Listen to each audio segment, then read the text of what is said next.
Hey guys, welcome to the Tuesday, April 28th edition of Fraud Examination. This week, we will go over our final exam review. And once you view this video, please email me and certify that you've seen this video. I'll give you credit for Tuesday, April 28th's attendance. And then you've got a discussion board forum that the initial post is due by 11:59 on Thursday, and it's asking you to identify 5 topics, concepts, um, bits of information that you have learned in class this semester and apply them to your career upon graduation. So think about the 5 most valuable things you've learned and share those with the rest of the group, with the rest of the class. Tell us why you think they're important, how you can use that upon graduation, and how you can apply that to your work in the field of business. So the initial post is due by 11:59 on Thursday. Response posts to at least 2 classmates are due by 11:59 on Sunday. Where can you find this discussion board forum? It's in Module 4 under the link Classroom Activities for the week of April 27th through May 3rd. So let's talk about this final exam, and let's go over the final exam review. The final exam is worth 100 points, just like all the other previous 3 module exams. It is comprehensive. It asks questions on all of the different material that we've gone over in the semester. So I want to guide your studying and give you some topics to focus on that'll help you study for this final exam. So let me share the final exam review document.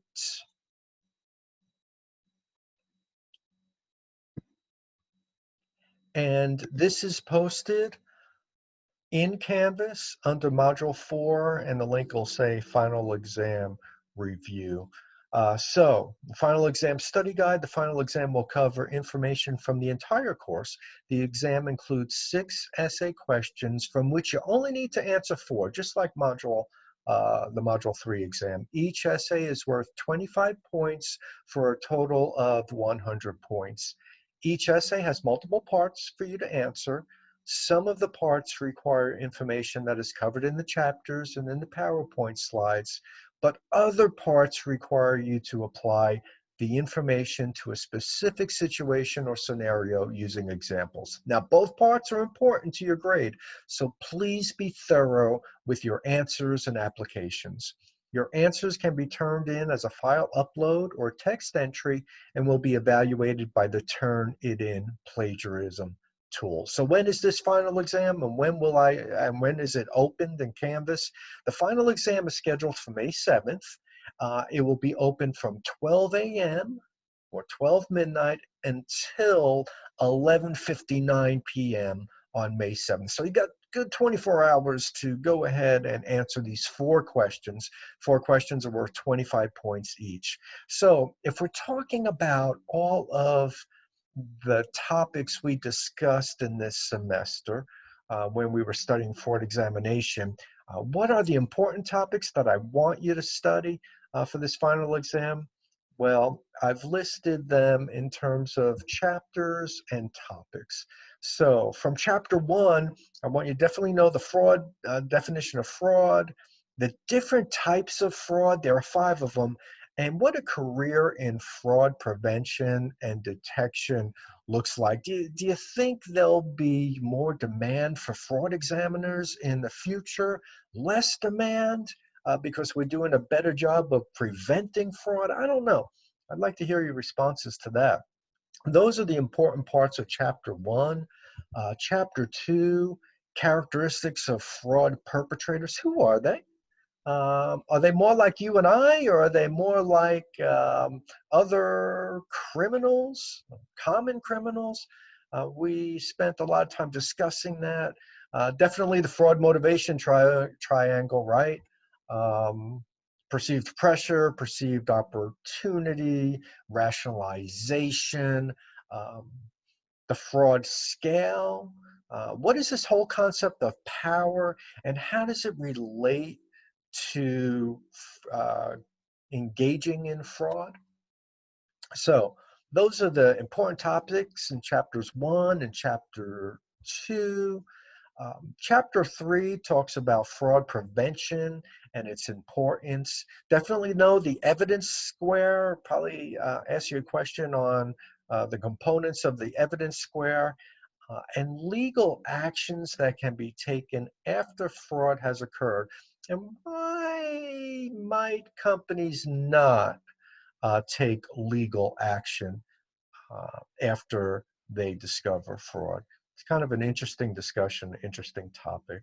Um, Skip chapter 4 because we covered that very well in class with classroom activities. We look at chapter 5. What are some of those fraud symptoms? Um, and we talked and looked at accounting symptoms, analytical symptoms, lifestyle symptoms, behavioral symptoms, and you guys did a good job on the case study identifying some of those symptoms way back. I think that was the Module 2 case study. Then we had our Module 3 exam with the corresponding chapters. So the last 2 chapters that I want you to focus on as you study for this final exam are the chapters that we covered after the Module 3 exam.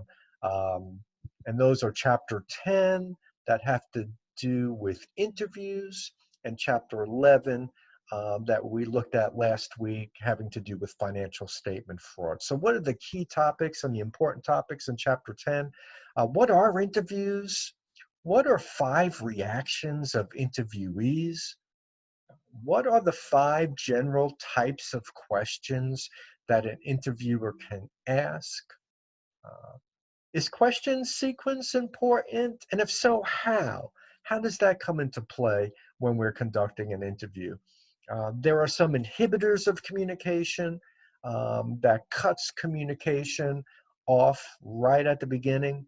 There are some facilitators of communication and how an interviewer can go ahead and encourage interviewees to open up and provide good information. Those are the important topics in Chapter 10. And in Chapter 11, the important topics are this whole idea about financial statement fraud. What are some financial statement fraud concealment strategies? What are the motivations for financial statement fraud? And pay attention to those 4 exposure areas that they talk about in Chapter 11. So we're looking at, for this final exam, topics and information from Chapter 1, 2, 3, Chapter 5, and then Chapters 10 and 11. So let me stop sharing this document. Again, I'll post this document in the Module 4 section of Canvas under the final exam review. If you have any questions about any of the topics for the final exam, or any questions about this week's um, assignments and requirements, mainly it's the discussion board forum, please feel free to reach out, contact me. You can email me, text me, call me, however you want to reach out. I'll be more than happy to help you with anything that you need help with. Hey guys, I hope you have an awesome week. Stay safe, stay healthy, and I'll see you on the discussion boards. Bye.